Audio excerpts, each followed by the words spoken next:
I'm Thanasi Kambanis. Welcome to Order from Ashes, the Century Foundation's International Affairs podcast. Today I'm joined by Karen Young, a longtime analyst of the Gulf, who happens to have been studying two things that are very sharply in the news in the last month. The first is the spread of the coronavirus, and the second is oil shocks. Karen, thank you so much for coming on the podcast today. Thanks for inviting me. So today we're gonna talk about first Corona and its impact on the region, then the collapse of oil prices and how that came about, and then we're gonna end by hearing your thoughts on what this teaches us about the interconnectedness of the region and the region in the world. But let's start with the thing that's I think on everybody's minds, which is Corona. How is that? How is the virus manifesting and being responded to in the Gulf? I think this is, such a trying time, but also a really interesting time from a public policy perspective, in that we do see, a lot of variation in the kind of the levers and the mechanisms that states have to respond, and their effectiveness, frankly. So, all the political scientists out there were thinking about state capacity, right? When there are obviously a lot of ways to understand the pandemic effect. So if you look across the GCC, I think the first kind of reaction has been a bit of a lockdown in terms of limiting access of foreigners, so limiting arrivals, shutting down some transportation networks, and then doing the same kind of social isolation practices that we're beginning to instigate here in the United States. So closing restaurants. And places where there'd be large gatherings of people.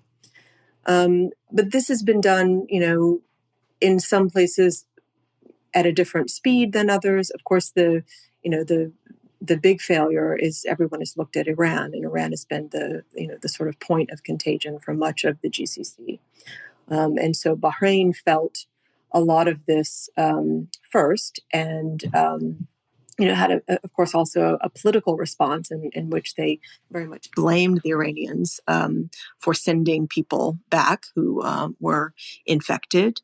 And then that created a little bit of a ripple effect in which states very friendly to Bahrain, like the UAE, for example, stopped flights, and even in terms of transport of some cargo. So this has had a bit of a lockdown effect on business and trade and people-to-people contact within the GCC. How much of a factor are the ongoing tensions between Iran and its Arab neighbors in the Gulf in terms of sharing information about the pandemic as it broke out? Yeah, I think information sharing has generally not been good, but that's everybody's fault, not just something unique to the Gulf. But particularly in the Iranian case, one thing that was interesting, I would say, is that the UAE kind of early on did facilitate the transfer of some WHO materials to Iran, and then just in the last few days has also done some of its own kind of aid support, medical supplies to Iran. Qatar did the same thing. So there's some evidence of what I would call good neighbor policy, but in terms of just a lot of fear that is affecting policy a lot. When we look at the different stimulus packages that governments within the GCC have recently announced, there is a big difference in scale. So we've seen stimulus packages announced in the UAE, in Saudi Arabia, and in Qatar. And in the UAE, there are actually two separate packages. So within the government in the Emirate of Dubai, we have one, and then we have one coming from Abu Dhabi. And the Dubai package is considerably smaller, and it's more geared towards kind of business-friendly initiatives, which give people less fees in order to license and register a business, making it a little bit easier to set up and set up an electricity account. Whereas in Abu Dhabi, the government, through an existing initiative, which was a part of their diversification plans, it's called Gadan 21. They have announced about $5 billion worth of funding. And some of this, interestingly, backtracks on the efforts to reduce subsidies in electricity and fuel prices and water. So they're putting some of those subsidies back in, basically saying to businesses, your electricity is going to be covered by the government again. So that's an interesting change. In Saudi Arabia, the stimulus is focused on small and medium-sized enterprises, which is a good thing and really stays in line with the Vision 2030 objectives. And that one is quite large. It's about 13 billion US dollars of funding put aside for business who will be affected by the current crisis. So in a crisis, they go back to the traditional social safety net. Yeah, exactly. I mean, and these are some of the the only levers that these governments have, because there is no there is no personal income tax. There is now a value-added tax in the UAE, Saudi, and Bahrain. But and they can afford it, unlike many of their neighbors. So the UAE, Abu Dhabi can afford it. Dubai can't, give as much of a package, and the kind of federation politics will be interesting.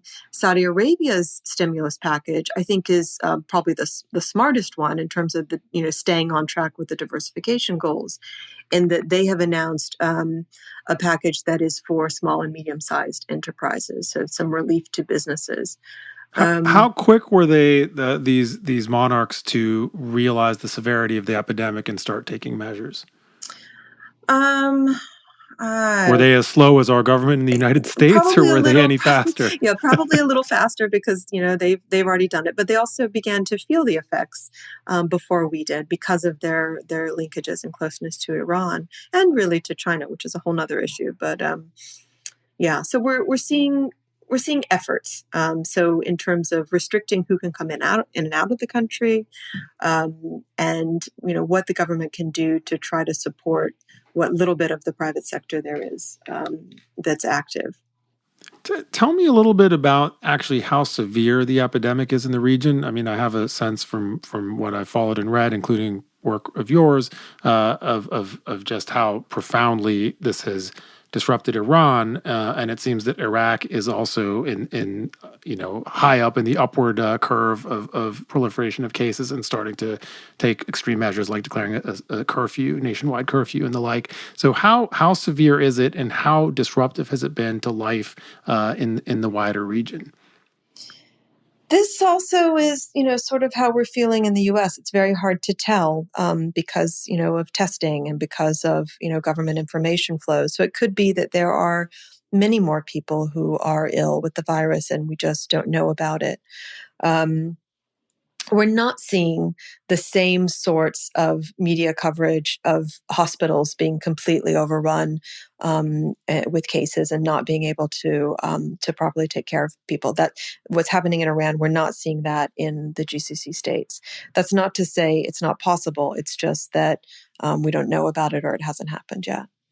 Well, and the big, the sort of most populous three countries, Saudi Arabia, Iran, and Iraq, have very different types of health systems and state capacities. And, Iraq has very little of any of those things. It's got a really shambolic health system. And to the extent that it has a severe epidemic, I don't even think they'd have that many beds to run out of. Iran seems to have a sophisticated health system that's been outmatched, and Saudi, I have less of a sense of how ready are they? How good is the health system in normal times, and how resilient do you expect it to be if the epidemic follows the course that it has elsewhere? I really don't know. This is something that you would have to find someone who's an expert on the Saudi public health system, and that's not me. I think what we do know is that there are government hospitals, that there is public care available, that people are not having to worry if they're citizens about the cost of testing or the cost of care. So even if the standard is maybe not what you or I would want, it's there. You're right. Iraq is a totally different situation, and Iraq is more vulnerable in economic ways as well. You're listening to Order from Ashes, the Century Foundation's International Affairs podcast. We'll be right back. Today's world is changing faster than ever. Old rules don't apply, and the new rules haven't been written. At least not yet. I'm Rohan Advani, and I produce the Order from Ashes podcast at the Century Foundation, a leading progressive think tank that promotes peace, cooperation, and equality at home and abroad. On Order from Ashes, we try to make sense of a new international system in which America no longer dictates the global order. Join us as we talk to activists and analysts on the front lines of the most pressing issues in international policy.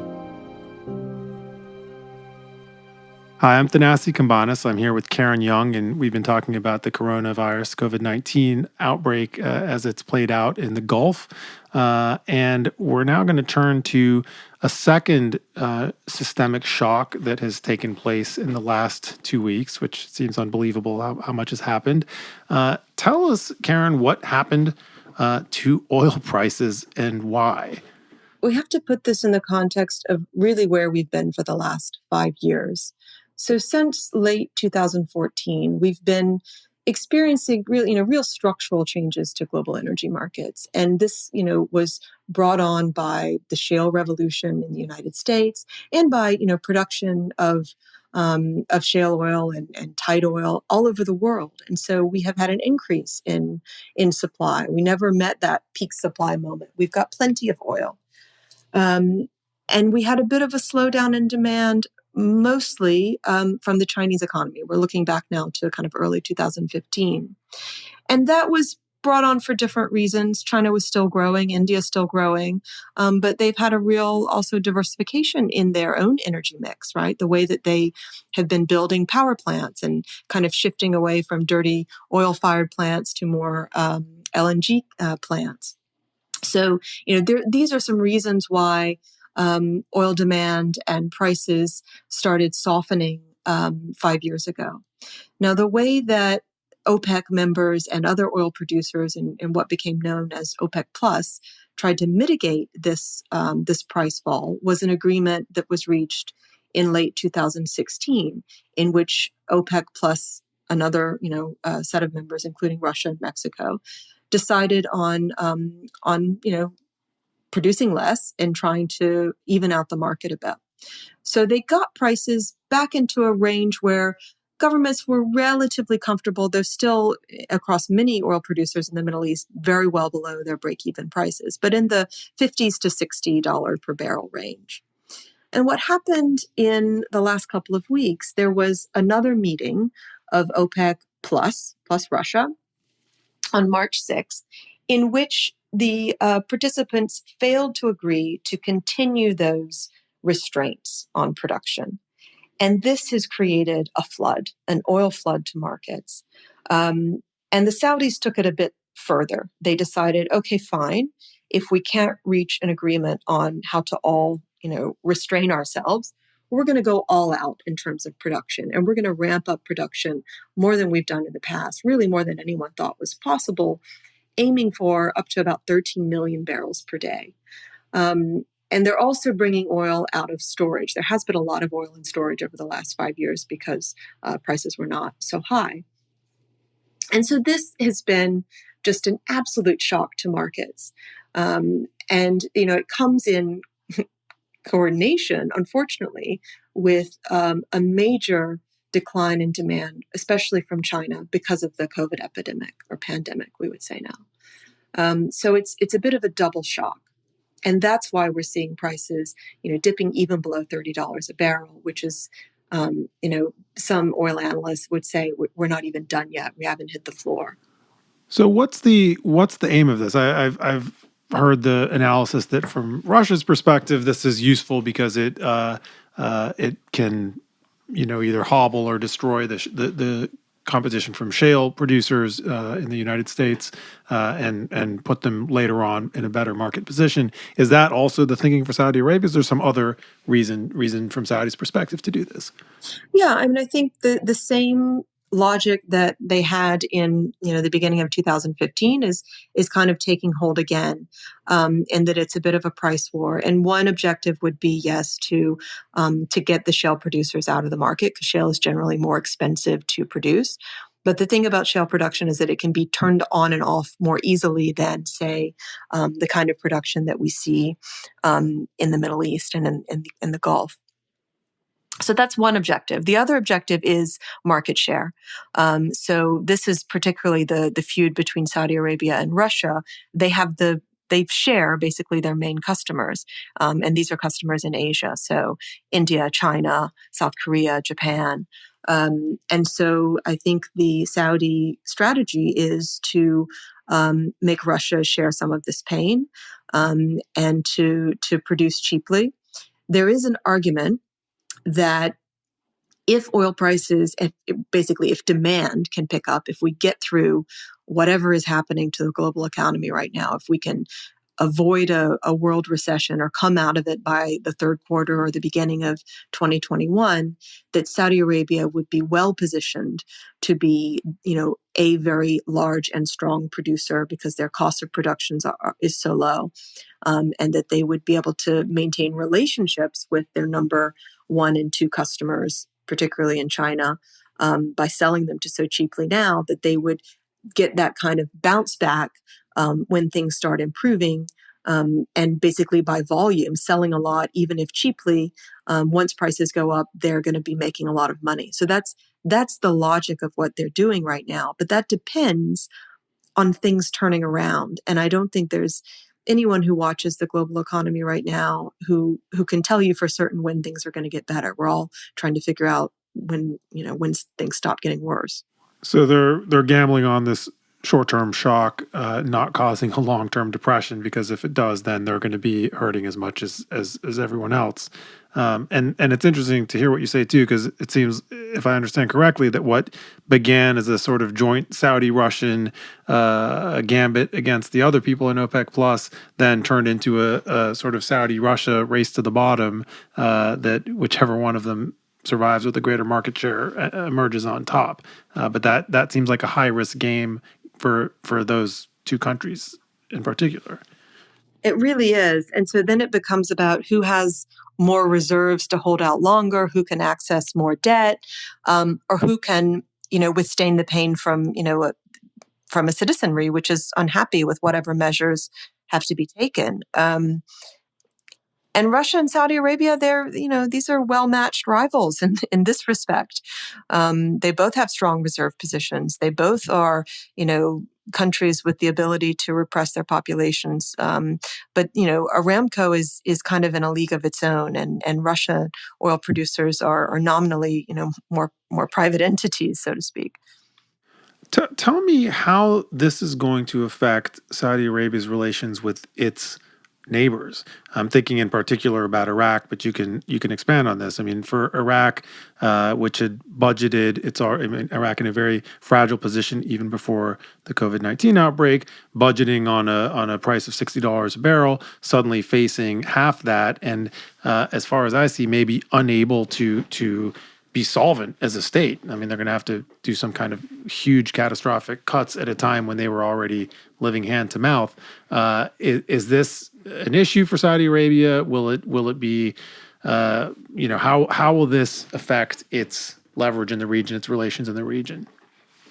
Yeah, I mean, the Iraq case is a really striking one. I mean, I was just looking at a report from Barclays that says Iraq has been able to increase its foreign reserve position. It's actually at kind of a 5-year high right now. They have about $68 billion, but they could run through that very quickly. I mean, we've seen about a $30 per barrel price cut, and so they could lose a fifth of their percentage of their GDP very, very quickly, just because of the way prices have changed in the last 2 weeks. So what kind of levers do they have? And this was a year in I think their 2020 budget, they were meant to, start kind of spending again and rebuilding. So in the context of, coming out of conflict and reconstruction, this is the worst possible timing for government planning. For Saudi Arabia, the way that they sort of connect to the rest of the region. Iraq is not in the same category as, say, Egypt or Jordan, or maybe even Lebanon, in the way that remittance flows are important, but also state support, whether it's through oil and gas in kind transfers, or which they probably could do quite easily now, or support to central banks, budget support, or even commitments of foreign direct investment. So those are the areas where we're going to see weaker states in the MENA region who are more dependent on kind of what happens in the oil exporters, particularly of the GCC, be in a really vulnerable position. We'll be right back. At a time when the focus of politics is on being the loudest voice and not the most informed, the Century Foundation delivers thoughtful, evidence-based policy leadership with purpose. I'm Lucy Muirhead, Chief Strategy Officer at the Century Foundation. We work to reduce inequality, foster opportunity, and promote peace and security, carrying on a tradition that TCF's founder began in 1919. In the century ahead, we'll continue to prioritise rigour over reactivity, elevate the best ideas and most diverse voices, and never lose sight of what it takes to make an impact. I'm Thanasi Kambanis. You're listening to Order from Ashes, and I'm here with Karen Young, who's on the line from Washington, D.C. So is this going to be for I don't know if we call them downstream countries, but countries like Lebanon or even Egypt, which depend on remittances and other sort of cash that escapes from the huge economies in the Gulf to survive. Sort of they're living off the fumes of the Gulf economies. Are these countries going to just plummet into deep depressions as a result of this shock, even if it only lasts half a year? Well, this is why the interconnectivity of this current double crisis really matters, because in normal times, we would say, oh, well, if oil prices are low, wouldn't that be good for a growing country that's an oil importer like a Jordan or an Egypt?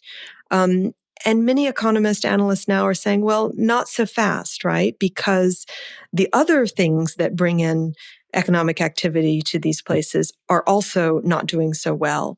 So tourism globally is facing, an absolute disaster. We just don't even know or can't even see yet how this will affect economies like the visits to Petra or the visits to the pyramids in Egypt or to Lebanon as well, which is very dependent on Gulf travelers in the summer.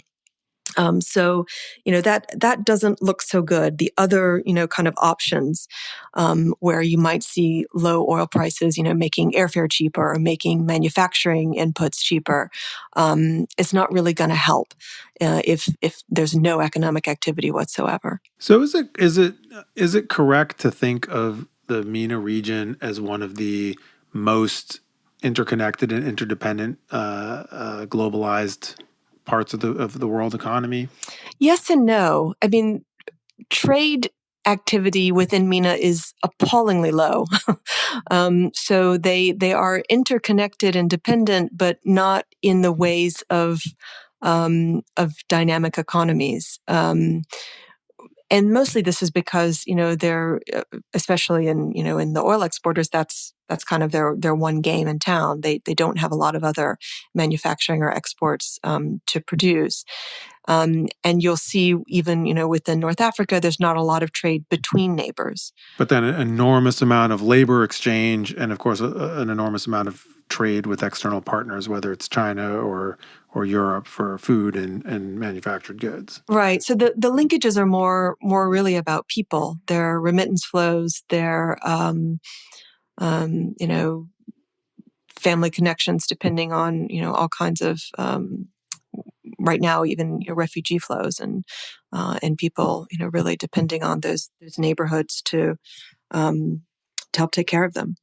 Well, I think of both refugee or IDP movements and then also religious pilgrimage movement, which we don't talk about a lot when we think about the economy, although it is, I think, a huge engine for at least Saudi Arabia and Iraq and Iran, which have multiple pilgrimage destinations. How, first of all, is that shutting down with the virus? And how is that affecting not just the economy, but sort of the the interconnected fabric of the way people just live in between places. Yeah, well, we've seen this first really from Iran, and it was the people going on pilgrimage to Qom who first started bringing the disease back with them.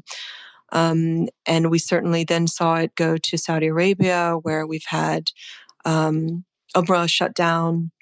And it's, very likely that the Hajj, which is in August this year, will certainly be affected. And that's a major source of revenue for the government of Saudi Arabia, but also, as you say, a point of, kind of cultural contact, a point of pride and patronage, right? So what about the foreigners that are there to make that help make the economies run, and not just the universities, the hospitals, the oil wells in the Gulf?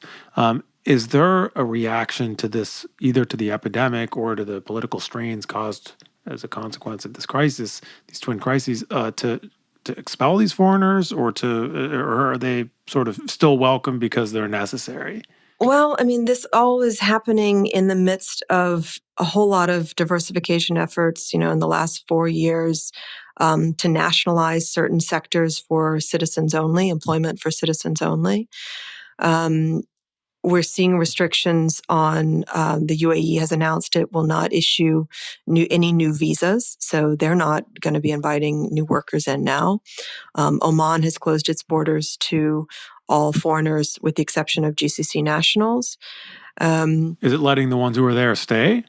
So technically, Saudi Arabia gave foreigners with visas, if they were out of the country, gave them, I think, 72 hours to return, presumably to, get back to their families and their work and their homes. But this puts, a very large expatriate population across the GCC in a terrible position. Because if they get out, they may not be able to get back in. You're leaving property, you're leaving all your belongings, you're invested in terms of, children's school fees and all that. So I think for many families, this probably will cause a reconsideration of that expatriate decision over the summer. When people can get out, I'm sure many people will decide to leave and go home. So facing these very serious health and economic crises, which I think on an individual level can be catastrophic or at a minimum really framework shifting, I want to ask you to run through the sort of top line list of strategic crises and speculate about whether these crises will have any effect on them. So first one was the rift between Qatar and the rest of the GCC countries. Yeah, unfortunately, I think we're seeing this globally, not just in MENA or in the GCC. This is very much gold for people who and governments who want to pursue a nationalistic, autarkic kind of policy. The impulse is to shut borders, to keep foreigners out. That the virus itself is a foreign entity. So it stokes a lot of those fears. So it's not necessarily been good for bridge building, with the exception, I would say, of these humanitarian efforts and outreach from both the UAE and also from Qatar to Iran. So there's a possibility that this provides a bit of either a escape valve for tensions or even a sort of new channel to balance out the security tensions. Yeah, I think. It's obviously in self-interest. No one wants to see an imploding Iran, with a completely debilitated government and a crisis it can't control. So I think there's self-interest reasons for that, but it is good just to have lines of communication. I think that's a good thing for the region. But as far as the GCC rift goes, I don't think we're seeing a lot of cooperation between the GCC states. They have essentially blocked each other. Saudi Arabia has closed all of its land borders, including to Bahrain. So that's not in the spirit of free trade or free movement of citizens. The last strategic consequence I wanted to ask you about, or implications for, is Russia in the GCC. There's been lots of talk in recent years of countries that buy arms from the U.S., of maybe diversifying their suppliers and buying weapon systems from Russia. There's been a lot of talk of Russia trying to expand to fill strategic vacuums left by the U.S. Does this oil price war have any impact on the view of Russia or Russia's standing in that strategic competition? Yeah, I think it does. And, maybe this is one small silver lining for, U.S. foreign policy and its ability to be recognized for, the U.S. footprint in the region, which it doesn't get a lot of credit. I think the Saudis have been very unhappy with Russia's willingness to negotiate. That will be remembered. But also, I think this health crisis shows Russia's been really absent. I mean, you don't see any kind of outreach or leadership or really information about what's going on inside of Russia in terms of their own domestic health response. So I think this is a little bit of a recognition that Russia was a kind of a paper tiger. Was doing a lot of talk and getting a lot of rolling out the red carpet for Putin when he came to the UAE or Saudi Arabia to visit, but their capacity is actually pretty limited. I'm also surprised by Iran's domestic capacity. I mean, I've always thought of Iran as being fairly capable as a institutional state domestically, despite being weakened by sanctions. And I've been surprised by at least the secondhand reporting we've seen of the response to the health crisis. I thought they would be better equipped as an administrative state than they are. So I don't know if you have any takeaways about state capacity, either for Iran or for the region as a result of these crises. I think, in the U.S., we're still learning this lesson ourselves. It's state capacity, but it's also communication strategy. The Iranians were very, very weak on this. And, frankly, the U.S. has been too. So I think that was their first failure. They just refused to do public health awareness. I mean, you can have good hospitals and good doctors, but if you don't, prepare them for what's coming, they certainly will be overwhelmed, as they were. And people, were not given good information about how not to spread the disease. Karen, thank you so much for coming on Order from Ashes and talking about these very unfolding and frightening developments. And we really appreciate your time. Thanks for having me.